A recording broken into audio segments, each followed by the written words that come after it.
Y como es nuestra costumbre, vamos entonces a pedir la presencia de nuestro Dios, del Espíritu Santo, para poder tener nuestro estudio de esta noche. Acompáñenos en oraciones donde esté, asuma una actitud de oración. Muchas gracias. Padre, agradeciendo todas tus bendiciones de este día y agradeciendo este momento feliz en el cual vamos a estudiar tu santa palabra y esta doctrina tan preciosa como es el santuario. Danos tu bendición y tu presencia, Espíritu de Dios. Te lo pedimos en el nombre amado de Jesús. Amén y amén.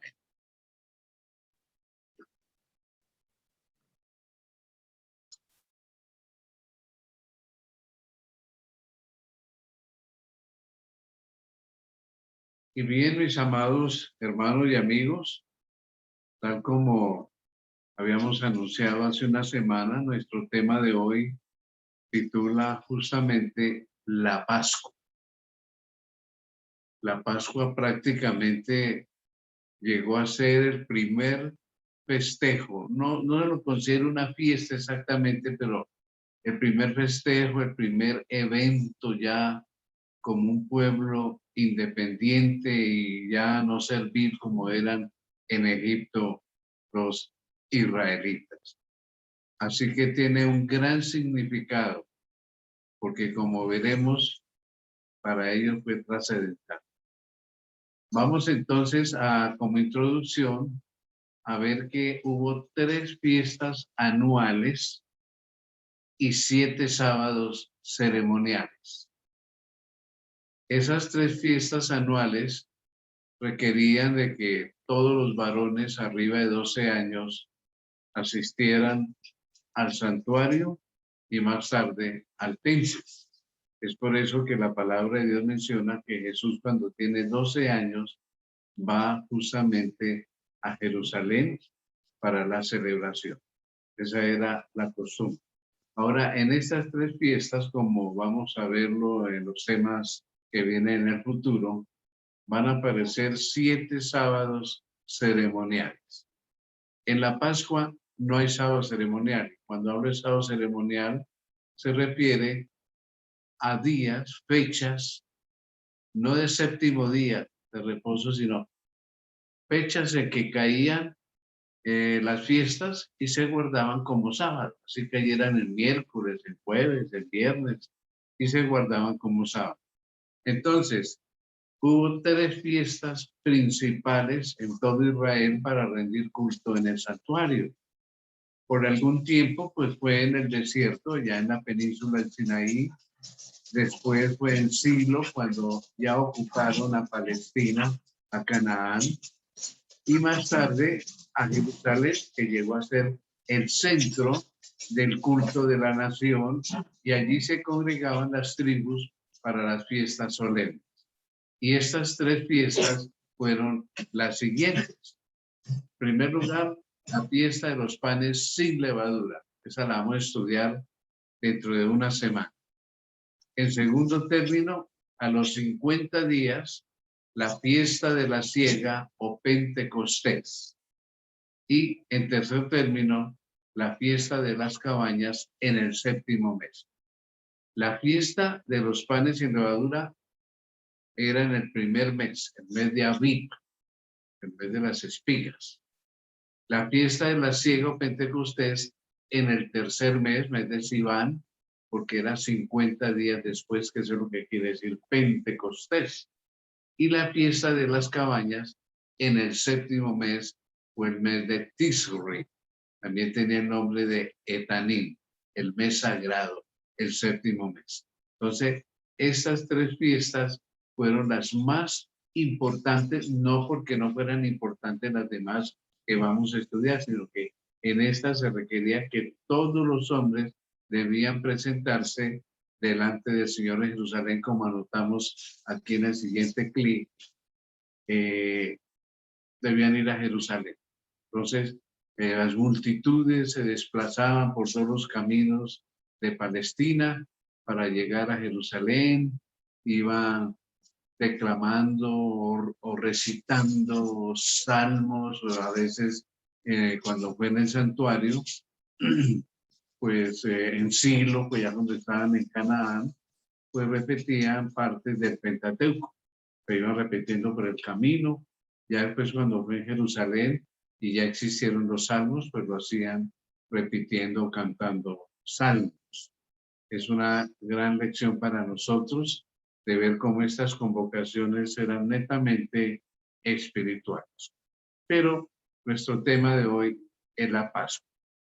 ¿Por qué mencioné esto? Porque tiene íntima relación. La Pascua fue el abrebocas de estas tres fiestas.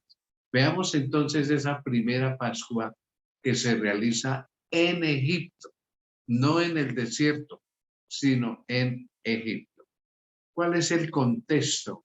El contexto histórico de esta primera Pascua. Están en esclavitud. Una esclavitud ya de 430 años, imagínense ustedes.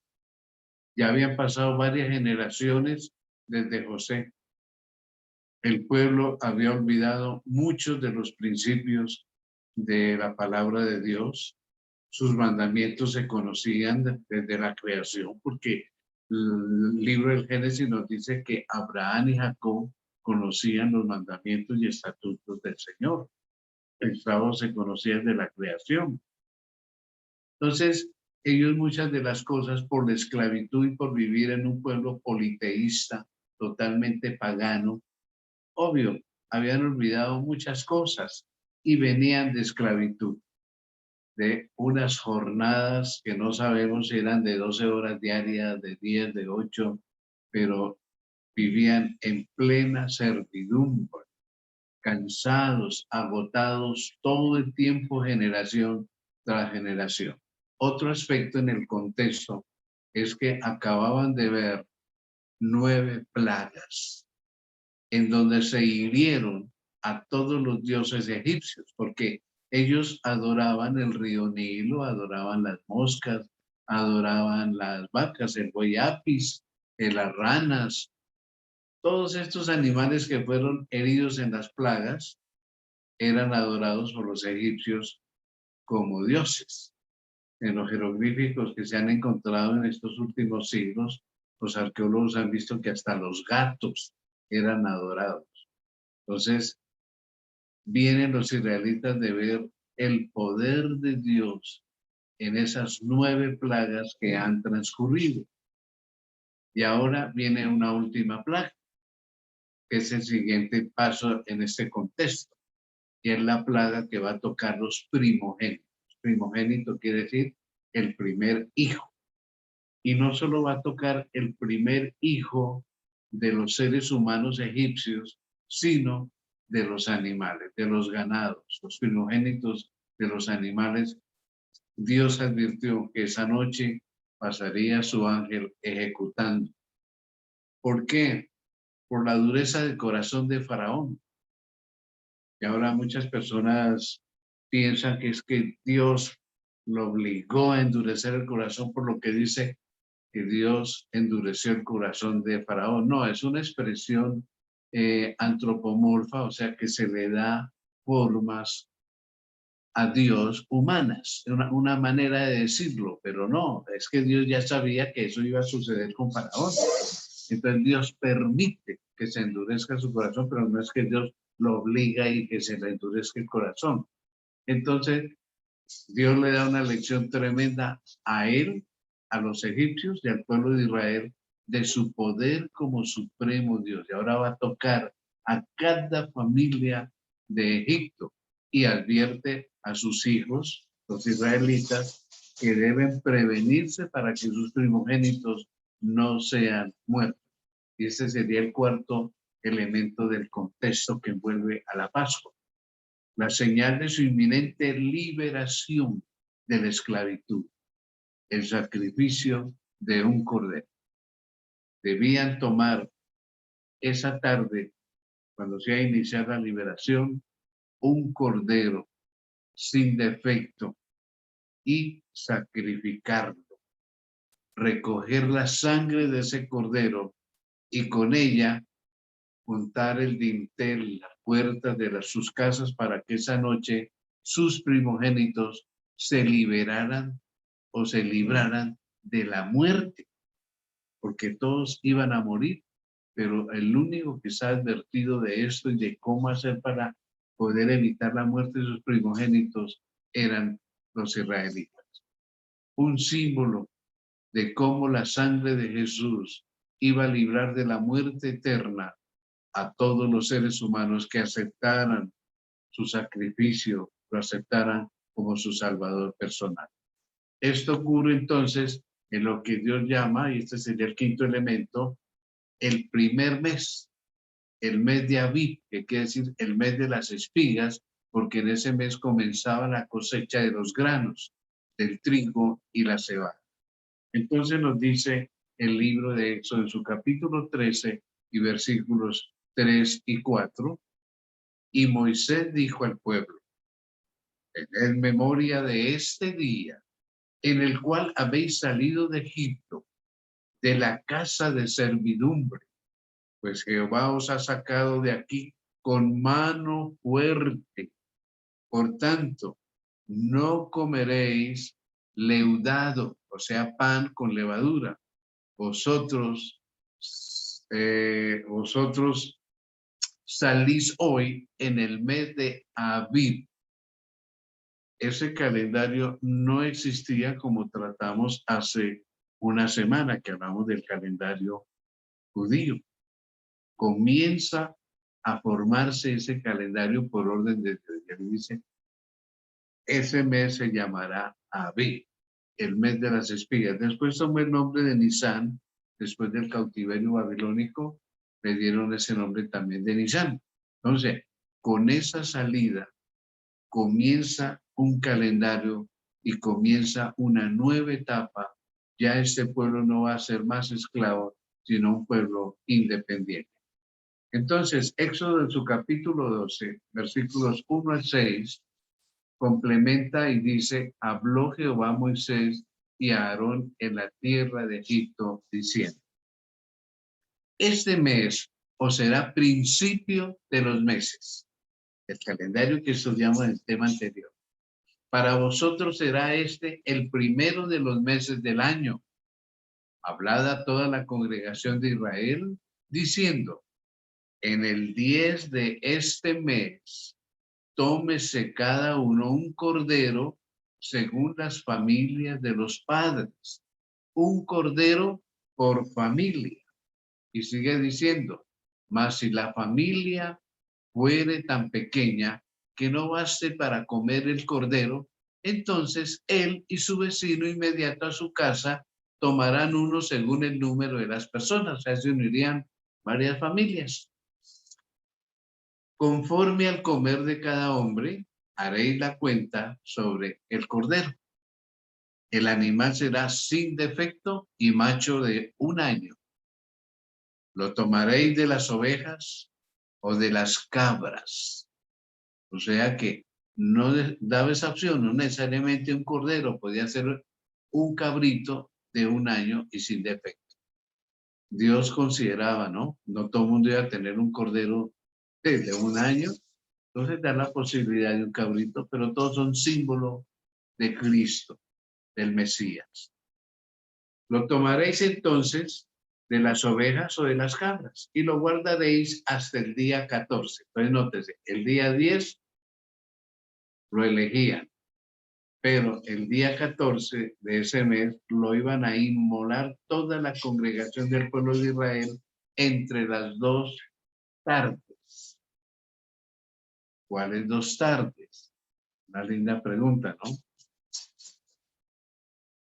Algunos piensan que las 2 tardes se refiere cuando el sol se va ocultando y cuando ya se ocultó totalmente. Porque las 2 tardes sería el otro día, pero la Pascua es el día 14 y el siguiente día 15 va a ser la fiesta de los panes sin levadura. Entonces, eso es lo que quiere decir las 2 tardes. Las 2 tardes. El sol en el ocaso y el sol ya totalmente oculto. Hablemos específicamente entonces de la Pascua. El comentario bíblico adventista en su tomo 1 nos dice lo siguiente, comentando sobre este pasaje de Éxodo 12. Al pasar por la tierra de Egipto para herir a todos los primogénitos de hombres y animales, el Señor pasaría por alto a los israelitas. Y ese verbo ahí, pasar por alto, es pasaj, pasaj, para decir que de esa palabra puede venir la palabra Pascua.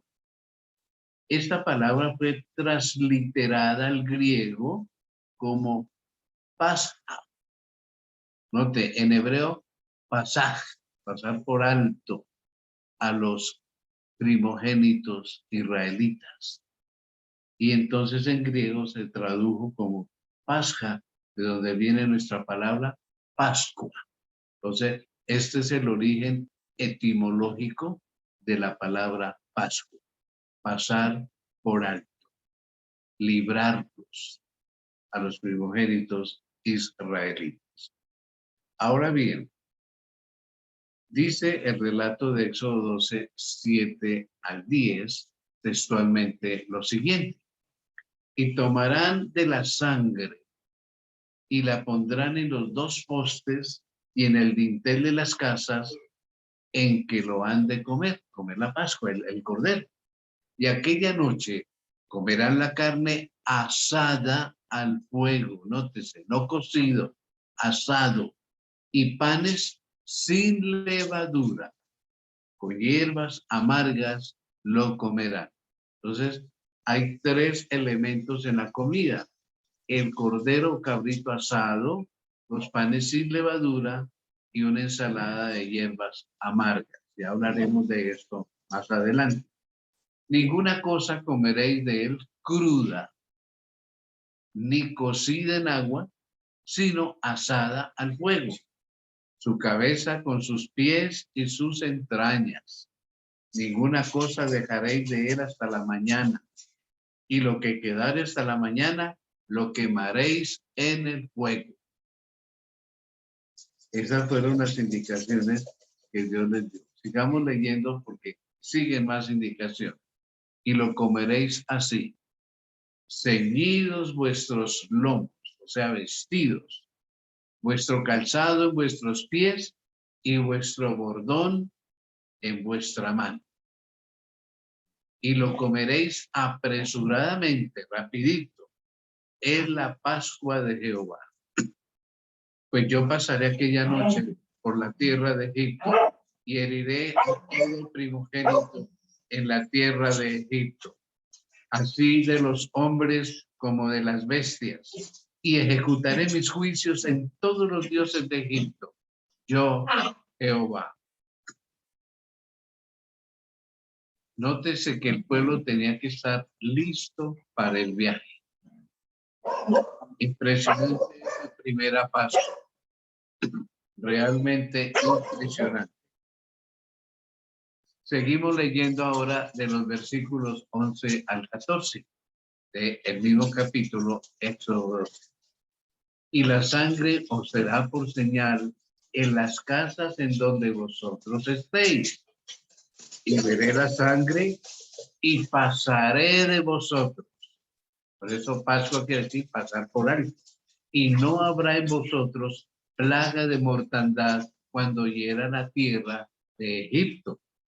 Y este día os será en memoria y lo celebraréis como fiesta solemne para Jehová durante vuestras generaciones.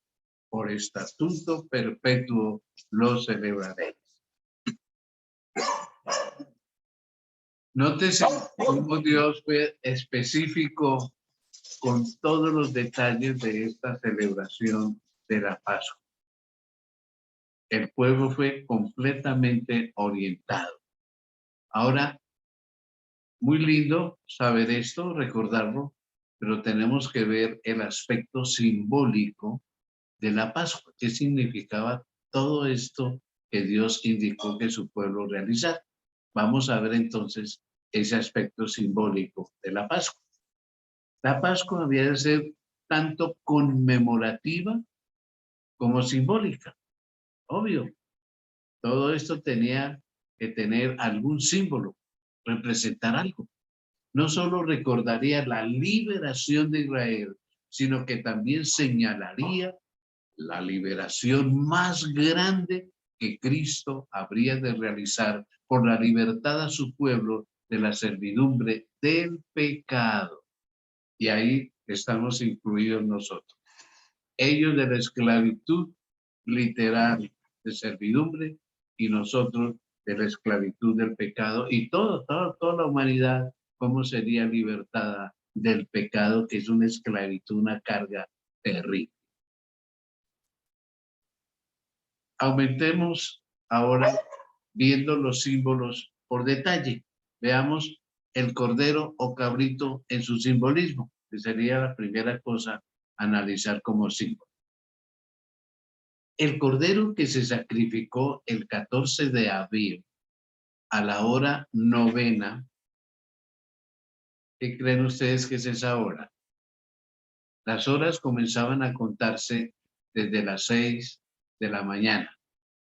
Entonces, 6 más 9, ¿cuánto nos da? Hora 9. A las 7, 8, 9, 10, 11, 12, 1, 2 y 3. 3 de la tarde. ¿Qué les recuerda eso a ustedes? Cristo muere a las 3 de la tarde. ¿Casualidad o providencia? Qué simbolismo tan tremendo, ¿no? Entonces, el cordero que se sacrificó el 14 de abril a la hora 9 era un símbolo de Cristo, el Cordero de Dios que quita el pecado del mundo, como dice Juan 1:29, en quien reside nuestra única esperanza de salvación. No bastaba que el Cordero Pascual fuese sacrificado, había de rociar con su sangre los postes de las puertas. Así también no basta creer en Cristo, que Cristo murió en la cruz, sino que también su sangre debe ser aplicada en nuestro registro personal en el cielo, como una garantía de mi salvación. Entonces, eso de estampar la sangre ahí tiene ese significado, hablando pues del cordero o del cabrito. Y seguimos diciendo que debemos creer no solamente que Él murió por el mundo, sino que murió por cada uno individualmente.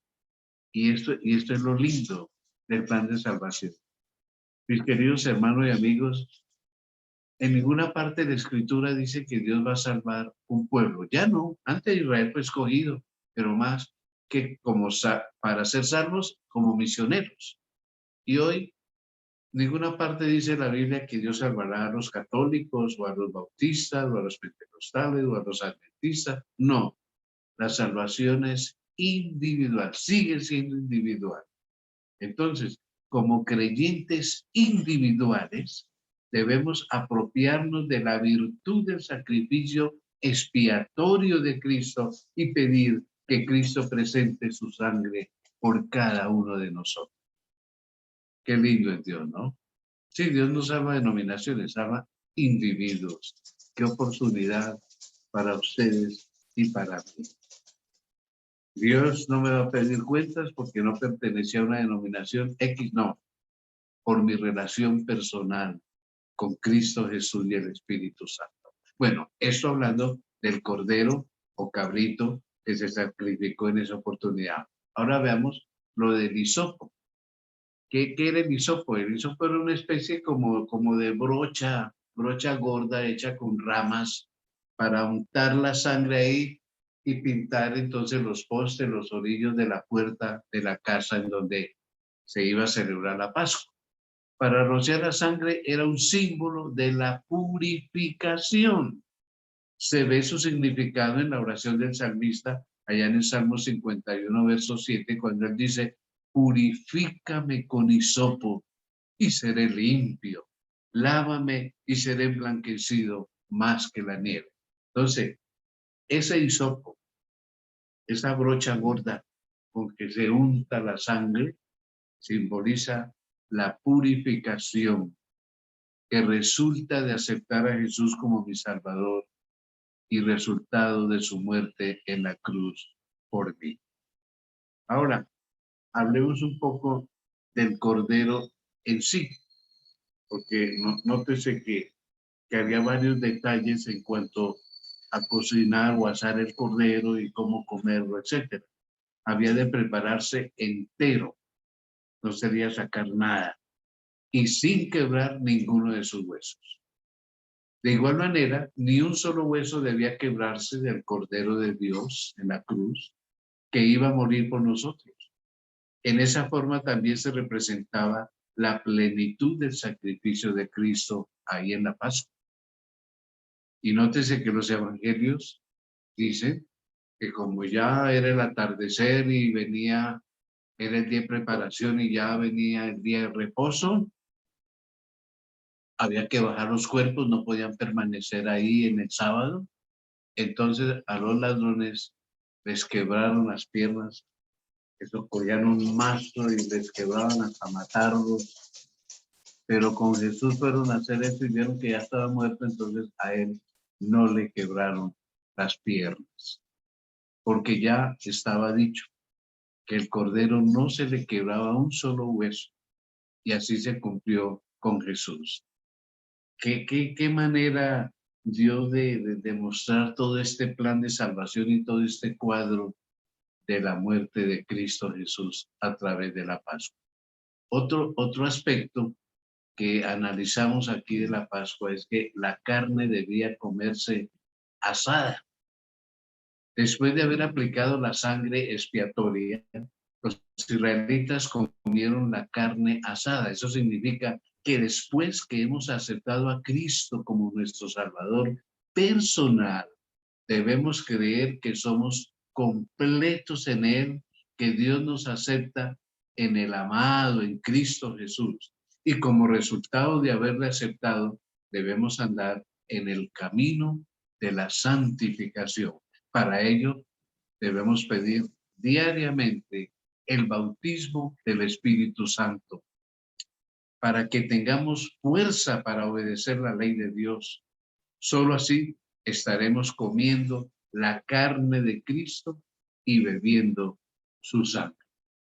Entonces, no tenemos más conocimiento de por qué se mandó que fuera así, asado y no cocinado con agua, posiblemente para que conservara todo su sabor y todos sus valores nutricionales como un símbolo del valor y lo total del sacrificio de Cristo Jesús. Se me ocurre pensar que debió ser así la orden de asar. Ahora, vimos también que se debía comer con hierbas amargas, como un recordatorio de la amarga servidumbre sufrida en Egipto. Asimismo, cuando nos alimentamos de Cristo, debemos hacerlo con un corazón contrito por causa de nuestros pecados, porque el pecado nos trae esa amargura, problemas, tristeza, dolor. Algo que me parece tan hermoso, por ejemplo, los 10 mandamientos. Los 10 mandamientos no nos salvan, no, guardarlos no nos salvan. Y hay gente moralista que indirectamente guarda los mandamientos, no le hace mal a nadie, etcétera, pero están sin Cristo.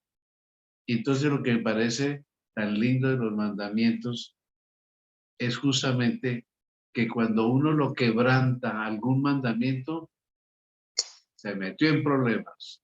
De una vez, se mató a alguien, la ley le cae.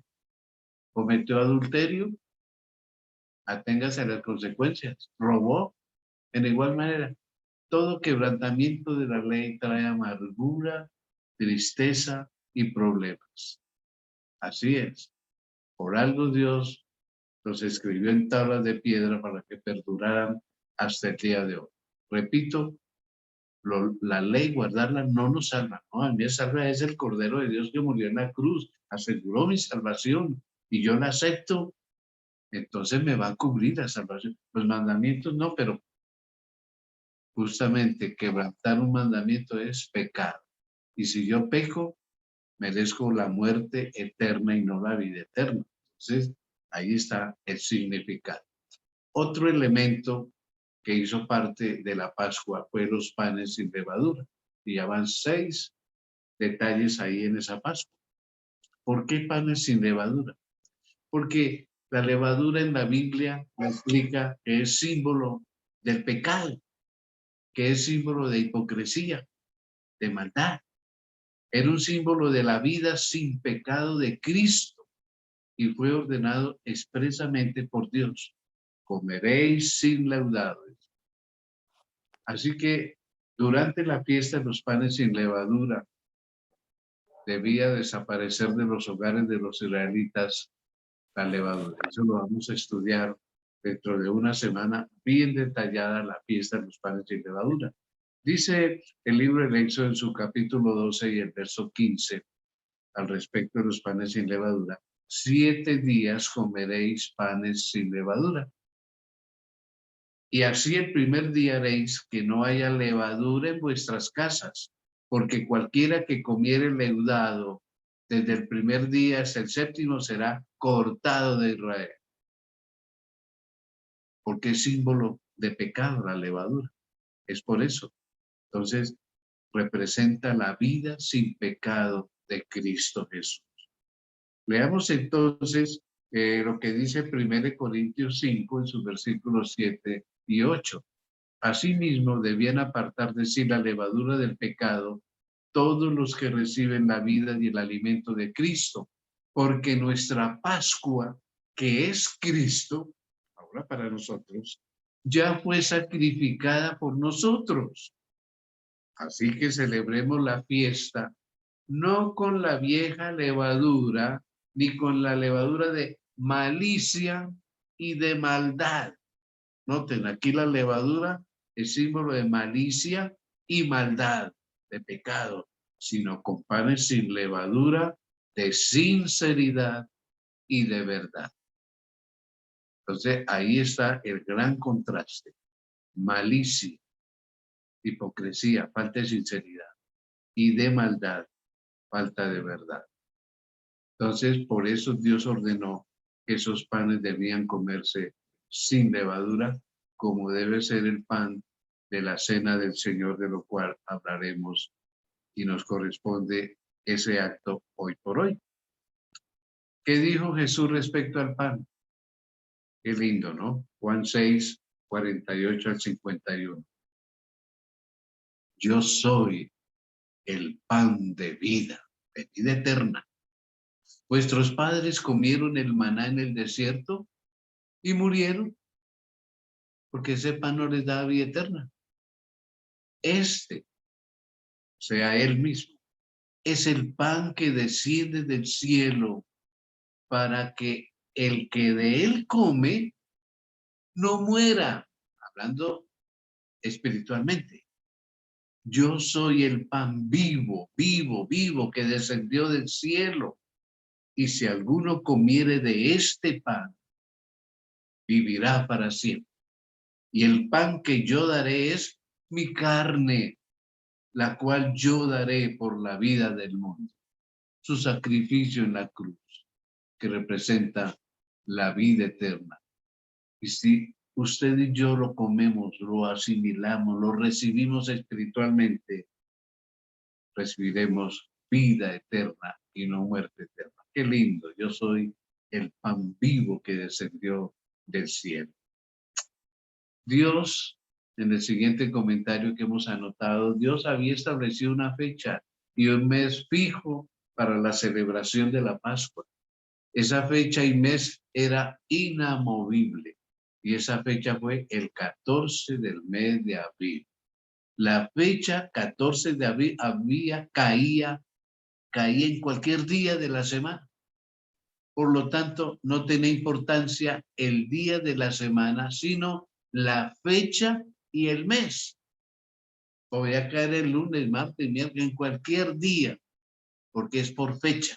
Así como su cumpleaños y el mío no siempre cae en martes, ni siempre cae en miércoles, no, cada año cae en un día distinto. Así era la Pascua. No había un día de la semana fijo, era por fecha.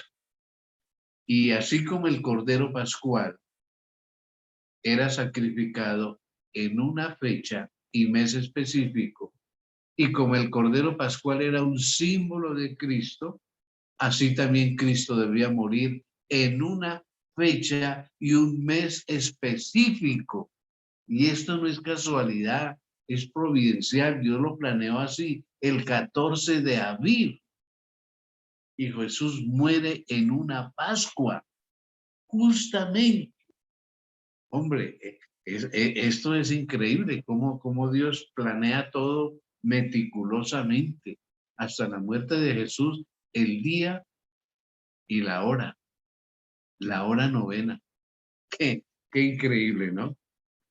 Vamos a leer Marcos 15, 42 y 43 para, para respaldar este argumento que venimos presentando. Dice el evangelista Marcos, cuando llegó la noche, porque era la preparación, o sea, viernes, es decir, la víspera del día de reposo, sábado, José de Arimatea, miembro noble del concilio, del Sanedrín, que también esperaba el reino de Dios, vino y entró osadamente a Pilato y pidió el cuerpo de Jesús. Nótese que va en el día de preparación para el día de reposo y cae justamente, mis hermanos y amigos, esa Pascua cayó en sábado. Esto es increíble, ¿no? Tremendo. Y sigue diciendo, por ejemplo, Juan, en su capítulo 19, versículos 41 y 42, y en el lugar donde había sido crucificado, había un huerto, y en el huerto un sepulcro nuevo, en el cual aún no había sido puesto ninguno. Allí pues, por causa de la preparación de la Pascua de los judíos y porque aquel sepulcro estaba cerca, pusieron a Jesús. Preparación de la Pascua. Cristo muere en una Pascua, así como el cordero o el cabrito fue sacrificado en una Pascua. ¿Casualidad? No, providencia. Todo estaba bien planeado por Dios y Dios no se equivoca. Ahora bien, ¿qué significado y aplicación tiene la Pascua para nosotros hoy? Que eso sería lo más importante para poder concluir nuestro tema con una buena síntesis espiritual. Leamos de 1 Corintios capítulo 5, versículos 7 y 8. Ya lo habíamos leído, pero ahora lo vemos como en otra dimensión. Porque nuestra Pascua, que es Cristo, note el significado, nuestra Pascua ahora es Cristo, ya fue sacrificada por nosotros. Así que celebremos la fiesta. La palabra de Dios autoriza, recomienda que sigamos celebrando la Pascua como una fiesta, no con la vieja levadura, ni con la levadura de malicia y de maldad, sino con panes sin levadura, de sinceridad y verdad. Y el capítulo 11 del mismo 1 Corintios, sus versículos 23 al 26, Pablo registra este nuevo significado de la Pascua para nosotros hoy. El Señor Jesús, la noche que fue entregado, tomó pan y habiendo dado gracias lo partió y dijo, tomad, comed, esto es mi cuerpo. El pan, símbolo de su cuerpo, que por vosotros es partido. Haced esto en memoria de mí. Ahí está el nuevo significado. Asimismo también tomó la copa, después de haber cenado, diciendo, esta copa es el nuevo pacto en mi sangre. Haced esto todas las veces que la bebiereis en memoria de mí. Así pues, todas las veces que comiereis este pan y bebiereis esta copa del jugo de uvas, la muerte del Señor anunciáis hasta que Él venga. Qué increíble es esto, ¿no? La Pascua ahora de nosotros es un pan sin levadura y un jugo de uvas que representa el pan, el cuerpo de Jesús, y el jugo de uvas, su sangre. El nuevo pacto en mi sangre. El antiguo pacto, con todas las ceremonias, que ya hemos estudiado algunas y las que vamos a estudiar, pero ahora el nuevo pacto, Cristo en la cruz verificó. Todo señalaba antes al Mesías, todo, pero el sacrificio de él, su obra. Y ahora miramos es hacia atrás. Los judíos, los israelitas miraban hacia adelante, al futuro. Nosotros ya miramos a un pasado que es una realidad. Y ahora la Pascua Jesús la simplificó al pan sin levadura y al jugo de uvas que es su sangre. Haced esto en memoria de mí.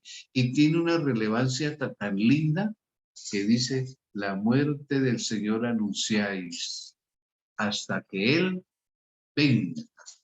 Hasta su venida hay que hacer esta fiesta de la Pascua.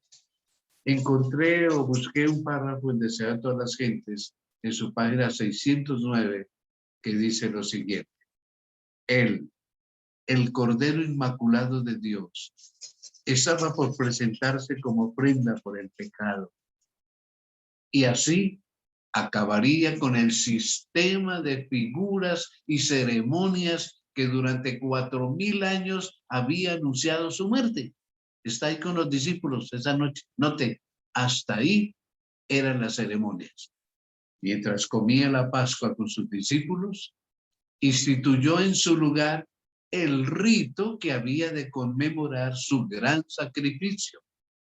La fiesta nacional de los judíos iba a desaparecer para siempre. El servicio que Cristo establecía había de ser observado por sus discípulos en todos los países y a través de todos los siglos. La Pascua pasa a ser ahora la cena del Señor. Alguien me dirá, ¿y por qué usted no dice la Santa Cena? Porque es que la cena hoy, el pan sin levadura y el vino de uvas, es la cena del Señor, pero cuando se pide la bendición, la oración, ya se convierte en Santa Cena. ¿Cómo les parece? Pero antes de esa bendición es la cena del Señor. Bueno, hay tantos detalles, ¿no? Para aprender. Sigamos leyendo el deseo de toda la gente en su página 609. La Pascua fue ordenada como una conmemoración del libramiento de Israel de la servidumbre egipcia. Dios había indicado que año tras año, cuando los hijos preguntasen el significado de este rito, se les repitiese la historia. Así había de mantenerse fresca en la memoria de todos aquella maravillosa liberación ya en Egipto. El rito de la Cena del Señor, nótese que llama Cena del Señor, fue dado para conmemorar la gran liberación obrada como resultado de la muerte de Cristo. Gloria a Dios. Este rito ha de celebrarse hasta que Él venga por segunda vez con poder y gloria. Amén. Es el medio por el cual ha de mantenerse fresco en nuestra mente el recuerdo de su gran obra en favor nuestro. Qué hermoso significado. La gran liberación del pecado cada vez que celebramos la cena del Señor. Precioso, ¿no? En la página 615 del mismo libro, El deseo de todas las gentes, que de paso ha sido laureado, premiado como la mejor biografía práctica de Cristo, porque la mejor biografía de la vida de Cristo literaria fue la del italiano Giovanni Papini. Era un hombre ateo, incrédulo, y dijo, voy a escribir una obra, voy a probar que lo de Jesús fue un mito, una fábula, nunca ni existió, y se puso a investigar y resultó convertido y escribió la mejor biografía literaria de Cristo, Giovanni Papini. Pero El Deseado de todas las gentes, de Elena de White, ha sido premiado como la mejor biografía práctica de Cristo Jesús. Bien, en la página 615, para no salirnos del tema, dice, el rito de la comunión, la cena del Señor, señala la segunda venida de Cristo. ¿Cómo así? Sí, estaba destinado a mantener esta esperanza viva en la mente de los discípulos. Claro, porque él dijo, la muerte del Señor anunciada hasta que Él venga. En cualquier oportunidad en que se reuniesen para conmemorar su muerte, relataban cómo Él, tomando el vaso y hechas gracias, les dio diciendo, bebed de él todos, porque esta es mi sangre del nuevo pacto, la cual es derramada por muchos para remisión de los pecados. Y os digo que desde ahora no beberé más de este fruto de la vid hasta aquel día cuando lo tengo de beber nuevo con vosotros en el reino de mi Padre. Entonces, la cena del Señor, la comunión, señala la segunda venida de Cristo. Él prometió que no volvería a tomarla, sino con nosotros, cuando Él vuelva y nos lleve al reino de su Padre. Hombre, esto es precioso, esto es hermosísimo. Qué esperanza, qué promesas para cada uno de nosotros. Y ese párrafo de Deseado de todas las gentes termina diciendo, en su tribulación hallaban consuelo en la esperanza del regreso de su Señor, hablando de los discípulos. Les era indeciblemente precioso el pensamiento, todas las veces que comieres este pan y bebieres esta copa, la muerte del Señor anunciáis hasta que venga, hasta que vuelva. En su tribulación hallaban consuelo en esa esperanza del regreso de su Señor. Y así debe ser con nosotros. Cada vez que celebremos la comunión, la cena del Señor, debe ser un consuelo de esa esperanza de que Él va a venir, que prometió, no la voy a tomar más hasta que vuelva y los lleve conmigo y la tome en el reino de mi Padre. Qué preciosa promesa. Y no me podía cohibir de poner otro párrafo sobre estos significados tan hermosos del mismo Deseado de toda la gente en la página 615. Y justamente el Espíritu de Profecía enfatiza y dice, estas son las cosas que nunca hemos de olvidar. El amor de Jesús, con su poder constrictivo, ha de mantenerse fresco en nuestra memoria. Cristo instituyó este rito para que hablase a nuestro sentido del amor de Dios expresado en nuestro favor. No puede haber unión entre nuestras almas y Dios, excepto por Cristo. La unión y el amor entre hermanos deben ser cimentados y hechos eternos por el amor de Jesús. Y nada menos que la muerte de Cristo podía ser eficaz para nosotros este amor. Es únicamente por causa de su muerte por lo que nosotros podemos considerar con gozo su segunda venida. Su sacrificio es el centro de nuestra esperanza. En él debemos fijar nuestra fe. Qué hermosas consideraciones. Y en la siguiente página, la 616, contemplando al Redentor crucificado, comprendemos más plenamente la magnitud y el significado del sacrificio hecho por la majestad del cielo.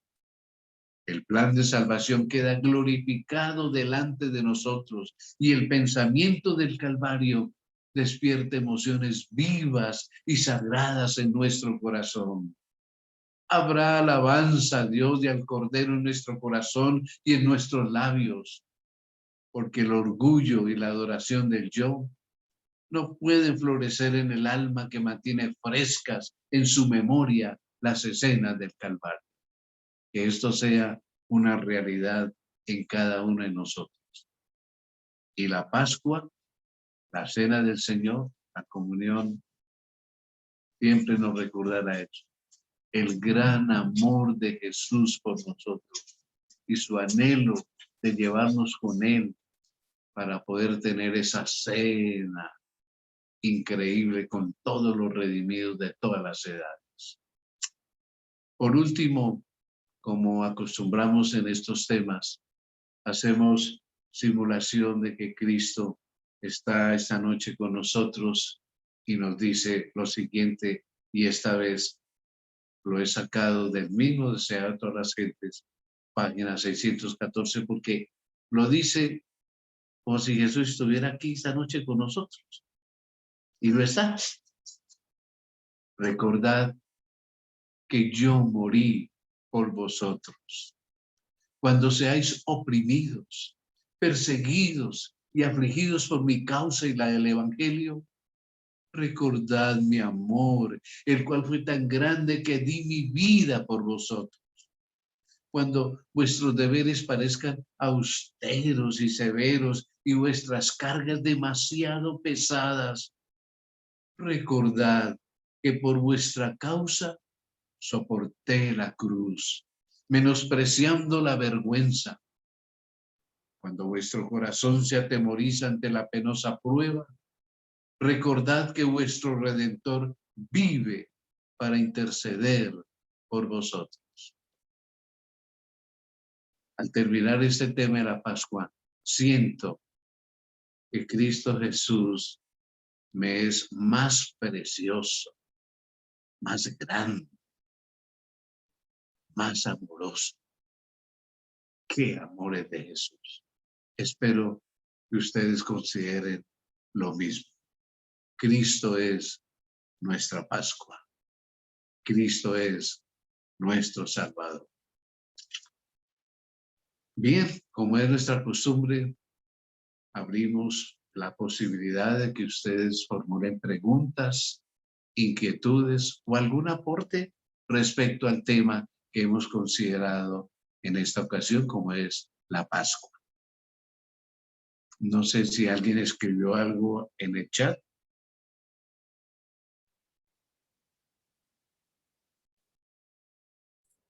No hay en el chat. No hay nadie. ¿Alguna pregunta a mis queridos llamados hermanos? Gracias, pastor. Un tema muy claro. Dios lo bendiga. Y muy hermoso, ¿no? Precioso. Así.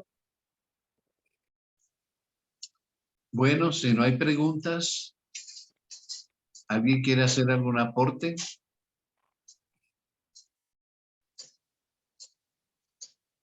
Entonces demos gracias a Dios por este precioso tema de esta noche.